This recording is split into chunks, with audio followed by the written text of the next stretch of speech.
بسم اللہ الرحمن الرحیم۔ السلام علیکم ویورز، میں ہوں مومنہ۔ پہلے وہ ایک صبح حسان ریت کے ایک ٹیلے پر کھڑا تھا۔ جنوب مغرب کی سمت اس ٹیلے سے نیچے ایک کشادہ وادی میں کہیں کہیں کھجوروں کے جھنڈ اور چرواہوں کی بستیاں دکھائی دیتی تھیں، اور اس سے آگے ان برہنہ پہاڑوں کا سلسلہ شروع ہو جاتا تھا جو حد نگاہ تک پھیلا ہوا تھا۔ شمال مغرب کی جانب ایک تدریجی نشیب اس ہموار اور سرسبز میدان سے جا ملتا تھا جسے دریائے فرات کی نہریں سیراب کرتی تھی، اور اس نشیب پر کوئی 2 میل دور راہ حق کے ان مسافروں کا پڑاؤ نظر آتا تھا جو انتہائی بے چینی کے ساتھ اپنے قافلہ سالار کا انتظار کر رہے تھے۔ گزشتہ 10 دن سے حسان کا معمول یہ تھا کہ وہ صبح کی نماز سے فارغ ہو کر سیر کے بہانے پڑاؤ سے نکلتا اور بھاگتا ہوا اس ٹیلے پر جا پہنچتا، پھر دیر تک وادی سے آگے ان بلند ٹیلوں کی طرف ٹکٹکی باندھ کر دیکھتا رہتا جو افق پر ایک دیوار کی شکل اختیار کر لیتے تھے۔ جب مغرب کی جانب پھیلے ہوئے سائے سمٹنے لگتے اور صبح کی خوشگوار ہوا میں تلخی محسوس ہونے لگتی تو وہ دل پر بوجھ سا محسوس کرتا ہوا واپس چل پڑتا۔ کبھی کبھی وہ گھوڑے پر سوار ہو کر نکلتا اور وادی سے آگے کسی زیادہ بلند ٹیلے پر پہنچ کر مسنہ بن حارثہ کی راہ دیکھتا۔ کچھ دیر ٹیلوں پر نگاہ دوڑانے کے بعد وہ بد دل سا ہو کر زمین پر بیٹھ گیا اور نرم ریت پر اپنی انگلی سے لکیریں کھینچنے لگا۔ پھر اس نے ہاتھ پھیر کر لکیریں مٹا دی اور اٹھ کر دوبارہ ٹیلوں کی طرف دیکھنے لگا۔ چند ثانیے بعد جب وہ واپس مڑنے کا ارادہ کر ہی رہا تھا کہ جنوب مشرق کی سمت اسے ایک بلند ٹیلے کے دامن میں اونٹوں اور گھوڑوں کی موہوم سی جھلک دکھائی دی، اور اس کے ساتھ ہی پیچھے سے کسی کی آواز سنائی دی، حسان تم یہاں کیا کر رہے ہو؟ اس نے مڑ کر دیکھا تو چند قدم دور مانا بن حارثہ اور اس کے 2 اور ساتھی گھوڑوں پر سوار تھے۔ میں ان کی راہ دیکھ رہا ہوں، اس نے اپنے دل کی دھڑکن پر قابو پانے کی کوشش کرتے ہوئے جواب دیا۔ وہ آ رہے ہیں اور پوری فوج کے ساتھ آ رہے ہیں۔ کیا تم خواب تو نہیں دیکھ رہے؟ مانا نے کہا۔ حسان نے اپنی بات کو جاری رکھتے ہوئے کہا، میرا خواب غلط نہیں ہو سکتا۔ اس ٹیلے کی طرف دیکھیں۔ مانا اور اس کے ساتھی چند ثانیے دم خود ہو کر حسان کے ہاتھ کے اشارے کی طرف دیکھتے رہے۔ بالآخر مانا نے کہا، میرا خیال ہے تم ابھی تک خواب دیکھ رہے ہو۔ حسان نے جواب دیا، نہیں نہیں، یہ خواب نہیں ہے، مجھے یقین ہے، میں نے کئی گھوڑے اور اونٹ دیکھے ہیں، وہ بہت دور تھے اس بلند ٹیلے کے دامن میں، اب وہ اگلے ٹیلے کی اوٹ میں جا چکے ہیں۔ آپ تھوڑی دیر انتظار کریں تو آپ کو خواب اور حقیقت کا فرق معلوم ہو جائے گا۔ مانا نے کہا، لیکن اس طرف مدینے کا نہیں بلکہ بحریر کا راستہ ہے۔ اگر تم نے واقعی کوئی لشکر دیکھا ہے تو ممکن ہے کہ ایرانی طویل چکر کاٹنے کے بعد ہمارے عقب میں پہنچ گئے ہوں۔ نہیں، اگر وہ ایرانی ہوتے تو مقامی عرب یقیناً ہمیں خبردار کرتے۔ یہ ہو سکتا ہے کہ بحرین سے کوئی قافلہ ہماری مدد کے لیے آ رہا ہو۔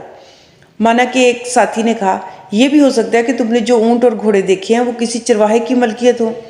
حسان نے جواب، چرواہے اپنے جانوروں کو ان بے آب و گیا ٹیلوں پر لے کر نہیں جاتے۔ مانا نے کہا، لیکن یہ بھی تو ہو سکتا ہے کہ کوئی بدوی قبیلہ صحرا سے نکل کر اس طرف آ رہا ہو۔ حسان نے جواب دیا، میں صرف یہ کہہ سکتا ہوں کہ میں نے آخری ٹیلے کے دامن میں اونٹوں اور گھوڑوں کی ہلکی سی جھلک صرف اس وقت دیکھی تھی جبکہ وہ اگلے ٹیلوں کے پیچھے روپوش ہو رہے تھے، اور مجھے یہ دیکھنے کا موقع نہ مل سکا کہ ان پر سوار بھی تھے یا نہیں۔ بہرحال یہ میرا وہم نہیں ہو سکتا۔ مسنا کے دوسرے ساتھی نے کہا، حسان میرا خیال ہے کہ تم نے ہرنوں کے ریوڑ کو دیکھا ہوگا۔ حسان نے قدرے بگڑ کر جواب دیا، میں ہرن کو اونٹ یا گھوڑے سمجھنے کی غلطی نہیں کر سکتا۔ پھر ہرن رات کے وقت پانی اور چارے کی تلاش میں نکلتے ہیں اور طلوع سحر سے قبل واپس صحرا میں چلے جاتے ہیں۔ مانا نے اپنے ایک ساتھی سے کہا، تم واپس جاؤ اور مجاہدوں سے کہو کہ وہ تیار ہو جائیں، ممکن ہے ہمیں کسی غیر متوقع صورتحال کا سامنا کرنا پڑ جائے۔ سوار نے گھوڑے کی باگ موڑ کر ایڑ لگائی اور مانا اور اس کا دوسرا ساتھی گھوڑے سے اتر پڑے۔ کچھ دیر بعد وادی سے آگے ایک ٹیلے کی چوٹی پر یکے بعد دیگرے چند سوار نمودار ہوئے، اور حسان نے ہاتھ سے اشارہ کرتے ہوئے بلند آواز میں کہا، وہ آ گئے، وہ آ گئے۔ سوار تھوڑی دیر ٹیلے کی چوٹی پر رکے اور پھر آہستہ آہستہ نیچے اترنے لگے، اور ان کی جگہ گھوڑوں اور اونٹوں کے سواروں کی نئی ٹولیاں ٹیلے کی چوٹی پر نمودار ہونے لگی۔ وہ کچھ دیر کھڑے رہے، پھر مانا کے ساتھی نے کہا، جناب ہمیں واپس جانا چاہیے، ممکن ہے کہ وہ ایرانی ہوں۔ حسان تم میرے پیچھے بیٹھ جاؤ، جلدی کرو۔ حسان نے مڑ کر دیکھے بغیر جواب دیا، بھائی وہ ایرانی نہیں ہو سکتے۔ اگر وہ ایرانی ہوتے تو تم اس دھوپ میں ان کے خود اور ان کی زرہیں اور ڈھالیں چمکتی ہوئی دیکھتے۔ پھر جو لشکر اچانک حملہ کرنا چاہتا ہو وہ دن کی روشنی میں اتنی بلندی سے دشمن کے سامنے نہیں آتا، وہ سیدھے اس طرف آ رہے ہیں، اور یہ سمجھ سکتے ہیں کہ جب وہ یہاں پہنچیں گے تو صرف پڑاؤ میں ہمارے ساتھی ہی نہیں بلکہ دور دور کی بستیوں کے لوگ بھی انہیں دیکھ سکیں گے۔ مانا کے ساتھی نے کہا، اگر ان کی تعداد ہم سے کئی گنا زیادہ ہو تو اس سے کیا فرق پڑتا ہے؟ حسان نے جواب دیا، ان کی تعداد 2000 سے زیادہ نہیں، دیکھیے اونٹوں کی آخری قطار ٹیلے سے نیچے اتر رہی ہے اور اس کے پیچھے کوئی گھوڑا یا اونٹ دکھائی نہیں دیتا۔ جو فوج لڑائی کے لیے آ رہی ہو وہ اس طرح پیش قدمی نہیں کرتی۔ میں ایران کی فوج میں رہ چکا ہوں اور مجھے معلوم ہے کہ ان کی صفوں کی ترتیب کیا ہوتی ہے۔ مانا کچھ دیر تذبذب کی حالت میں کھڑا رہا۔ جب سواروں کا اگلا گروہ وادی کے درمیان پہنچ گیا تو حسان نے بلند آواز میں کہا، ان کا لباس دیکھیے، وہ یقیناً عرب ہیں اور ان کے ساتھ وہ ساز و سامان نہیں جو ایرانی افواج کے ساتھ دیکھا جاتا ہے۔ مانا نے اچانک گھوڑے کی پیٹھ پر کود کر اپنے ساتھی کی طرف دیکھا اور کہا، تم اپنا گھوڑا حسان کو دے دو، ہم کچھ دور آگے جائیں گے۔ حسان نے بھاگ کر اس کے ہاتھ سے باگ پکڑ لی اور گھوڑے پر سوار ہو کر پیچھے ہو لیا۔ ٹیلے سے نیچے اتر کر وادی میں کچھ فاصلہ طے کرنے کے بعد وہ آنے والے قافلے سے کچھ نصف میل دور رک گئے اور مانا نے حسان کی طرف دیکھتے ہوئے کہا، سب سے اگلا سوار میرے بھائی کے سوا کوئی اور نہیں ہو سکتا، لیکن اس لشکر کی تعداد مجھے 1500 سے زیادہ معلوم نہیں ہوتی۔ حسان نے جواب دیا، مجھے یقین ہے کہ آپ کے بھائی جس عظیم لشکر کی رہنمائی کر رہے ہیں اس کا بیشتر حصہ ابھی تک ہماری نظروں سے اوجھل ہے۔ مانا نے جواب دیا، نہیں، اگر وہ مدینہ سے کوئی بڑی فوج لے کر آتے تو ہمیں چند دن قبل اطلاع مل چکی ہوتی۔ حسان کچھ دیر خاموش رہا، بلاخر اس نے کہا، میرا خیال ہے کہ آپ کے بھائی نے ہمیں پہچان لیا ہے، دیکھیے وہ سیدھے ہماری طرف آ رہے ہیں۔ مانا نے کچھ کہے بغیر اپنے گھوڑے کو ایڑ لگائی۔ تھوڑی دیر بعد یہ دونوں مسنہ بن حارثہ کے سامنے کھڑے تھے اور اس کے چہرے کی فاتحانہ مسکراہٹ میں اپنے ان گنت سوالوں کا جواب پا رہے تھے۔ مسنہ نے مڑ کر پیچھے آنے والے قافلے کی طرف دیکھا اور پھر ان کی طرف متوجہ ہو کر کہا، ان لوگوں نے ساری رات سفر کیا ہے، تم واپس جاؤ اور ان کے کھانے پینے کا بندوبست کرو، میرا راستہ دیکھنے کے لیے تمہیں پڑاؤ سے اتنی دور آنے کی ضرورت نہ تھی۔ مانا نے پوچھا، ہمیں کتنے آدمیوں کا انتظام کرنا پڑے گا؟ مسنہ نے جواب دیا، میرے ساتھ 1800 آدمی ہیں۔ باقی لشکر کتنی دور ہے؟ مسنہ نے جواب دیا، مدینہ کی فوج ابھی تک روانہ نہیں ہوئی، یہ لوگ بحرین سے آئے ہیں، لیکن تمہیں پریشان نہیں ہونا چاہیے۔ میرا اولین مقصد عراق میں پیش قدمی کے لیے امیر المسلمین کی اجازت حاصل کرنا تھی اور اس مقصد میں میں کامیاب ہونے کے بعد بحرین گیا تھا۔ یہ مجاہد وہیں سے آئے ہیں اور ان میں سے بیشتر ہمارے اپنے قبیلے سے تعلق رکھتے ہیں۔ میں باقی قبائل کے سرداروں کو پیغام بھیج چکا ہوں اور مجھے امید ہے کہ چند دنوں تک بحرین سے مجاہدین کے مزید قافلے ہمارے ساتھ آ ملیں گے، پھر انشاءاللہ ہم خالد بن ولید رضی اللہ تعالیٰ عنہ کی قیادت میں مدائن کا رخ کریں گے۔ اب تم اپنے ساتھیوں کو یہ خوشخبری سنا سکتے ہو کہ خالد بن ولید رضی اللہ تعالیٰ عنہ بہت جلد آ رہے ہیں۔ چند دنوں میں عراق کی سرحد پر جمع ہونے والے لشکر کی تعداد 8000 تک پہنچ چکی تھی اور اس کے ساتھ ہی مسنہ بن حارثہ کو یہ اطلاع مل چکی تھی کہ خالد بن ولید رضی اللہ تعالیٰ عنہ 10,000 مجاہدین کے ساتھ یمامہ سے روانہ ہو چکے ہیں۔ پھر ایک دن طلوع آفتاب کے وقت مسنہ بن حارثہ اور اس کے ساتھی خالد بن ولید رضی اللہ تعالیٰ عنہ کے لشکر کا خیر مقدم کر رہے تھے۔ بحرین کا ہر سپاہی اور ہر سالار خالد بن ولید رضی اللہ تعالیٰ عنہ کو قریب سے دیکھنے اور ان کے ساتھ ہم کلام ہونے کے لیے بےتاب تھا، لیکن مسنہ کے نظم و ضبط کا یہ عالم تھا کہ اگر آس پاس کے ٹیلے حرکت میں آ جاتے تو بھی انہیں اپنی صفوں سے باہر نکلنے کی ضرورت نہ ہوتی۔ لیکن جب انسانی جاؤ جلال کا یہ پیک کر صفوں کا معائنہ کرنے کے بعد مسنہ اور چند سرداروں کے ساتھ ایک خیمے کے اندر داخل ہوا اور مانا نے انہیں منتشر ہونے کا حکم دیا تو وہ بھاگتے اور مسرت کے نعرے بلند کرتے ہوئے اپنے نئے ساتھیوں سے بغل گیر ہونے لگے۔ جب حسان لشکر اسلام کے عظیم رہنما کے قریب سے دیکھنے اور اس کے ساتھ ہم کلام ہونے کے لیے بے چین تھا، وہ دیر تک اس خیمے کے آس پاس گھومتا رہا جہاں خالد بن ولید رضی اللہ تعالیٰ عنہ اور مسنہ بن حارثہ کسریٰ کی سلطنت کے نقشے پر نئی لکیریں کھینچ رہے تھے۔ وہ کسریٰ کے سپاہی اور کیسر کے قیدی کی حیثیت سے عجم کی وہ عظیم افواج دیکھ چکا تھا جن کے ساز و سامان کی حفاظت کرنے والوں کی تعداد بھی اس لشکر سے زیادہ ہوا کرتی تھی۔ اسے یہ امید نہ تھی کہ خالد بن ولید رضی اللہ تعالیٰ عنہ کوئی بہت بڑی فوج لے کر آ رہے ہیں، تاہم یہ 10,000 انسان اس کی توقع سے بھی بہت کم تھے۔ اچانک کسی نے اس کے کندھے پر ہاتھ رکھتے ہوئے کہا، اب آپ کو زیادہ دیر انتظار نہیں کرنا پڑے گا۔ حسان نے مڑ کر دیکھا، یہ مسنہ کا تیسرا بھائی مسعود تھا جو ایک ہفتہ قبل بحرین سے 50 رضاکاروں کے آخری دستے کے ساتھ یہاں پہنچا تھا۔ مضبوط اعضاء کے اس بلند قامت اور خوش وزن نوجوان کی عمر 20 سال سے زیادہ نہ تھی۔ حسان نے کہا، آپ کو یقین ہے کہ خالد بن ولید رضی اللہ تعالیٰ عنہ عراق کی تسخیر کے لیے اس فوج کو کافی سمجھتے ہیں اور وہ کسی تاخیر کے بغیر حملہ کر دیں گے؟ مسعود نے جواب دیا، مجھے یقین ہے کہ خالد بن ولید رضی اللہ تعالیٰ عنہ دشمن کو تیاری کا موقع نہیں دیں گے۔ اگر وہ یہاں رکنے کے بجائے گھوڑے سے اترے بغیر ہمیں یہ حکم دیتے کہ آج غروب آفتاب سے پہلے میں عراق کے فلاں علاقے پر قبضہ کرنا چاہتا ہوں تو بھی مجھے تعجب نہ ہوتا۔ لیکن میرا خیال ہے کہ اب وہ پیش قدمی سے پہلے مدینے سے مزید لشکر کی آمد کا انتظار کریں گے۔ وہ یمامہ سے یلغار کرتے ہوئے یہاں پہنچے ہیں۔ اتنے طویل سفر کے بعد ویسے بھی انہیں آرام کی ضرورت ہے۔ نہیں، اگر انہیں مدینہ سے مزید فوج کا انتظار کرنا ہوتا تو وہ چند دن اور یمامہ میں ہی قیام کرتے۔ یمامہ سے ان کی اچانک روانگی اس بات کا ثبوت ہے کہ وہ کسی تاخیر کے بغیر عراق پر حملہ کرنے کا فیصلہ کر چکے ہیں۔ لیکن گزشتہ ہفتے یمامہ سے ان کا ایلچی یہ پیغام لے کر آیا تھا کہ انہوں نے دربار خلافت کو کمک بھیجنے کے لیے لکھا ہے، اور جب تک مدینہ سے کوئی جواب نہیں آتا وہ یمامہ میں ہی قیام کریں گے۔ مسعود نے جواب دیا، خلیفہ نے مدینے سے جو کمک بھیجی تھی وہ خالد بن ولید رضی اللہ تعالیٰ عنہ کی روانگی سے پہلے یمامہ پہنچ گئی تھی۔ آپ کا مطلب ہے کہ انہیں 10,000 آدمیوں میں کمک کے دستے بھی شامل ہیں؟ مسعود بن حارثہ مسکرایا۔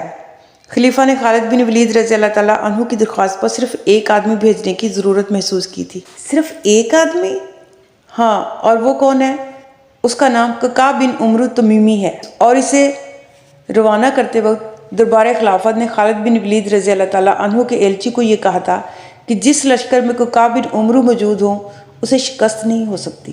میرے خیال میں آپ بھی اسے دیکھ چکے ہیں۔ وہ سفید گھوڑے پر سوار تھے اور انہوں نے خالد بن ولید رضی اللہ تعالیٰ عنہ کے ساتھ پڑاؤ کا معائنہ کیا تھا۔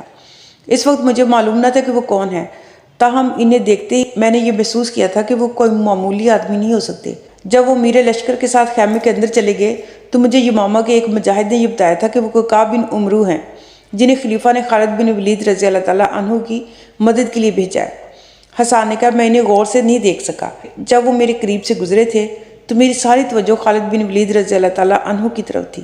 اگر خلیفہ ابو بکر صدیق رضی اللہ تعالیٰ عنہ نے انہیں ایک فوج کا نعم البدل کا خیال کرتے ہوئے یہاں بھیجا ہے تو وہ یقیناً غیر معمولی انسان ہوں گے۔ مسعود نے کہا، میں نے ان کے متعلق حیرت انگیز باتیں سنی ہیں۔ مدینے کے لشکر کا ایک سالار یہ کہہ رہا تھا کہ اگر قعقاع بن عمرو خالی ہاتھ شیروں کی کھچار میں داخل ہو جائے تو بھی مجھے تعجب نہیں ہوگا۔ حسان نے کہا، میں ایران کو شیروں کا کھچار نہیں سمجھتا، تاہم یہ ضروری سمجھتا ہوں کہ دنیا کی ایک عظیم سلطنت پر فتح حاصل کرنے کے لیے ہمیں کافی لشکر کی ضرورت ہے۔ مسعود نے جواب دیا، اس بات کا فیصلہ صرف خلیفہ ابو بکر صدیق رضی اللہ تعالیٰ عنہ ہی کر سکتے ہیں۔ ایران میں اسلام کا پرچم بلند کرنے کے لیے ہمیں کتنے لشکر کی ضرورت ہے؟ سر دست میں آپ کو یہ اطمینان دلا سکتا ہوں کہ جب کسی میدان میں ہمیں زیادہ لشکر کی ضرورت محسوس ہوگی تو حضرت ابو بکر صدیق رضی اللہ تعالیٰ عنہ ہمیں مایوس نہیں کریں گے۔ مانا ابن حارثہ خیمے سے باہر نکلا اور اس نے آس پاس جمع ہونے والے سپاہیوں سے متوجہ ہو کر کہا، حسان کہاں ہے؟ اسے تلاش کرو۔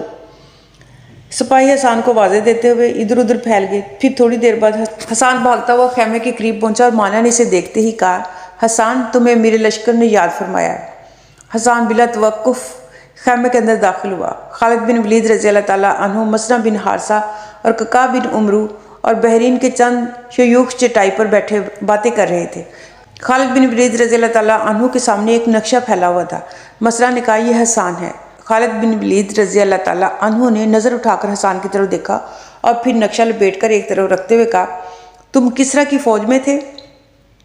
جی ہاں۔ تم رومیوں کی قید میں بھی رہ چکے ہو؟ جی ہاں۔ بیٹھ جاؤ۔ حسان ادب سے خالد بن ولید رضی اللہ تعالیٰ عنہ کے سامنے بیٹھ گیا۔ خالد رضی اللہ تعالیٰ عنہ نے قدر توقف کے بعد کہا، تم ہرمز کے پاس میرا پیغام لے جانے میں کوئی خطرہ محسوس تو نہیں کرو گے؟ ہم نے سنا ہے کہ وہ بہت ظالم ہے اور تمہاری گرفتاری کے لیے انعام کا اعلان کر چکا ہے۔ حسان نے جواب دیا، اگر میں اسے یہ پیغام دے سکوں کہ تمہارا یوم حساب قریب آ رہا ہے تو اسے اپنی زندگی کی سب سے بڑی سعادت سمجھوں گا، لیکن ہم بلا وجہ تمہاری جان خطرے میں نہیں ڈالنا چاہتے۔ کیا یہ بہتر نہیں ہوگا کہ تمہاری جگہ اس علاقے کے کسی قابل اعتماد آدمی کو بھیج دیا جائے؟ مقامی قبائل سے کئی رضاکار یہ کارنامہ یا یہ ذمہ داری قبول کرنے کے لیے تیار ہوں گے۔ حسان نے جواب دیا، ہرمز کے پاس آپ کا پیغام لے جانے والے ہر ایلچی کی زندگی یکساں محفوظ اور یکساں غیر محفوظ ہوگی، اور میں آپ کو یہ اطمینان دلا سکتا ہوں کہ ہرمز کی بستی میں مجھے پہچاننے والا کوئی نہیں ہوگا، اور وہ مجھے صرف آپ کی ایک ایلچی کی حیثیت سے دیکھے گا، اور پھر اگر اس نے آپ کے ایلچی پر ہاتھ اٹھانے کی جسارت کی بھی تو کسی اور آدمی کی نسبت میرے بچ نکلنے کے امکانات زیادہ ہوں گے۔ میں راستے کے ان قبائل سے واقف ہوں جن پر کسی خطرے کے وقت بھروسہ کیا جا سکتا ہے۔ میں یہ دعویٰ بھی کر سکتا ہوں کہ میں آپ کو ہرمز کے لشکر کے متعلق جو اطلاعات فراہم کر سکتا ہوں وہ کوئی اور آدمی نہیں کر سکتا۔ خالد بن ولید رضی اللہ تعالیٰ عنہ نے کہا، بہت اچھا، تو غروب آفتاب کے بعد یہاں سے روانہ ہو جانا اور جلد از جلد واپس آنے کی کوشش کرنا۔ حسان نے جواب دیا، اگر میں اسی وقت روانہ ہو جاؤں تو غروب آفتاب سے قبل کافی فاصلہ طے کر سکوں گا۔ ابتدائی منزل کے راستے کی بستیوں میں دن کے وقت بھی مجھے کوئی خطرہ نہیں۔ بہت اچھا، تم اپنا گھوڑا تیار کرو اور تھوڑی دیر میں تمہیں میرا خط مل جائے گا۔ حسان خیمے سے باہر نکل گیا۔ خالد بن ولید رضی اللہ تعالیٰ عنہ اپنے کاتب کو خط لکھوانے میں مصروف ہو گئے۔ ہرمز کے نام اس مختصر سے خط کا مضمون یہ تھا، اگر تمہیں امن کی خواہش ہے تو اسلام لے آؤ، بصورت دیگر ذمہ بن کر جزیہ دینا قبول کر لو۔ اگر تمہیں یہ بھی منظور نہیں تو پچھتاؤ گے، کیونکہ تمہیں ان لوگوں سے سابقہ پڑے گا جو زندگی سے تمہاری محبت کے مقابلے میں موت سے زیادہ محبت رکھتے ہیں۔ تھوڑی دیر بعد امیر لشکر کے خیمے سے باہر مسرہ بن حارثہ اور اس کے بھائی حسان کو رخصت کر رہے تھے۔ مسرہ نے اس سے مصافحہ کرتے ہوئے کہا، حسان، اب میں تمہیں اپنے عزیزوں کا حال معلوم کرنے سے منع نہیں کروں گا۔ تم انہیں یہ بات بتا سکتے ہو کہ تمہارے علام و مصائب کا زمانہ گزر چکا ہے۔ اگر حالات سازگار ہوں تو تم اس نیک دل رانی کے پاس بھی جا سکتے ہو جس نے مصیبت میں تمہیں سہارا دیا تھا، لیکن تمہیں جلد واپس آنا چاہیے اور بلا وجہ کوئی خطرہ مول نہیں لینا چاہیے۔ جب حسان گھوڑے پر سوار ہونے لگا تو خیمے سے ایک بلند قامت انسان نمودار ہوا اور اس نے کہا، ٹھہرو۔ حسان رک گیا۔ یہ پرسکون آدمی جس کے پورے وجود سے زندگی اور توانائی کے چشمے پھوٹ رہے تھے آگے بڑھا اور اس نے مسافے کے لیے ہاتھ بڑھاتے ہوئے کہا، میرا نام ککا ہے اور مجھے کسی ایسے آدمی کی تلاش ہے جو عجم کے فنون و حرب سے واقفیت رکھتا ہو۔ میں تم سے کئی سوال پوچھنا چاہتا ہوں لیکن مجھے کچھ کہنے کا موقع نہ ملا۔ اب میں تمہارا وقت ضائع نہیں کروں گا۔ حسان نے کہا، آپ سے باتیں کرنے کا مجھے بھی کوئی کم شوق نہیں ہے۔ میں بہت جلد واپس آؤں گا اور پھر مدائن کے راستے میں ہمیں باتیں کرنے کے لیے بہت سارا وقت مل جائے گا۔ حسان ککا بن عمرو کے ساتھ مصافحہ کرنے کے بعد گھوڑے پر سوار ہو گیا اور تھوڑی دیر بعد اسے رخصت کرنے والے شمال مشرق کی طرف سے غبار کی ایک ہلکی سی لکیر دیکھ رہے تھے۔ پہلے آج کے لیے اتنا کافی ہے۔ حسان وہاں سے کیسے واپس آیا اور اس نے کیا کیا وہاں سے اچیو کیا اور آگے کیا ہوتا ہے، یہ سب جاننے کے لیے نیکسٹ ایپیسوڈ دیکھنا آپ لوگوں کے لیے بہت ضروری ہے۔ تب تک کے لیے اپنا بہت سارا خیال رکھیے اور مجھے دعاؤں میں ضرور یاد رکھیے گا۔ اللہ حافظ۔